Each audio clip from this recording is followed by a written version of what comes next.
Bonjour à tous, alors aujourd'hui je vous propose la question 5 du concours SS 2018, partie raisonnement logique.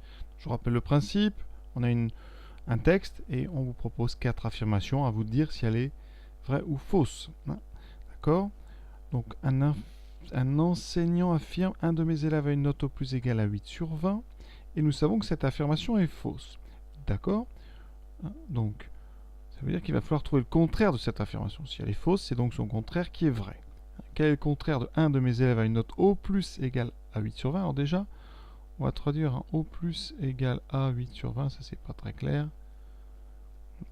Au plus égale à 8 sur 20, ça veut dire que si une note n est au plus égale à 8 sur 20, ça équivaut à dire que n est donc ici au plus égal, c'est n est inférieur ou égal à 8 sur 20. D'accord? Donc nous, il faut faire le contraire de un de mes élèves a une note inférieure ou égale à 8 sur 20. Donc le contraire, un de mes élèves, c'est aucun élève. Aucun élève n'a une note inférieure ou égale à 8 sur 20. D'accord? Donc le contraire de un de mes élèves A, c'est aucun élève n'a. Donc à partir de là, vous voyez que cet exercice n'est pas très compliqué. Donc on va regarder chacune des phrases. Donc si aucun n'a une note inférieure ou égale à 8 sur 20, ça veut dire que, conséquence, ça veut dire que tous les élèves ont une note strictement plus grande que 8 sur 20. Donc en français, tous les élèves ont plus de 8 sur 20. Donc la première proposition, elle est vraie. Ensuite, seul un de ces élèves a une note supérieure à 8 sur 20. Alors, comme il parle de ses élèves, on peut supposer que ce professeur a plus d'un élève, donc, forcément, il n'a pas qu'un seul élève qui a une note supérieure à 8 sur 20, il a tous ses élèves. Donc ici, la proposition B, elle va être fausse.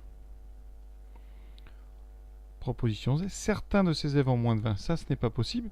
À partir du moment où un seul élève a moins de 20, la phrase devient ici vraie. Un de ces élèves a une note au plus égale à 8 sur 20. Et donc, ça contredirait l'affirmation fausse. Donc, ici, là, c'est une réponse fausse.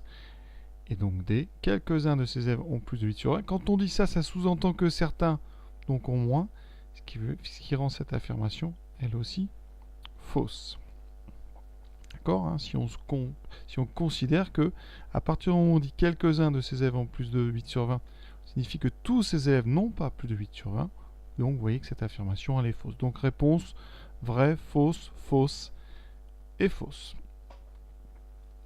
Et petite remarque pour terminer malgré tout, parce que dans l'absolu, la réponse D pourrait presque être vraie. D'accord? Parce que si tous les élèves ont plus de 8 sur 20, on peut considérer que quelques-uns de la classe ont plus de 8 sur 20. Mais là, on est sur des formulations un petit peu limites. Donc je pense que dans l'idée, c'était faux. Mais peut-être que certains se sont dit que c'était vrai, puisque tous les élèves ayant plus de 8 sur 20, on peut considérer que quelques-uns ont plus de 8 sur 20. Donc là, je ne serais pas catégorique à 100% sur la réponse. Je pense que dans l'idée, il fallait répondre faux. Voilà, juste petite remarque comme ça en aparté. À bientôt.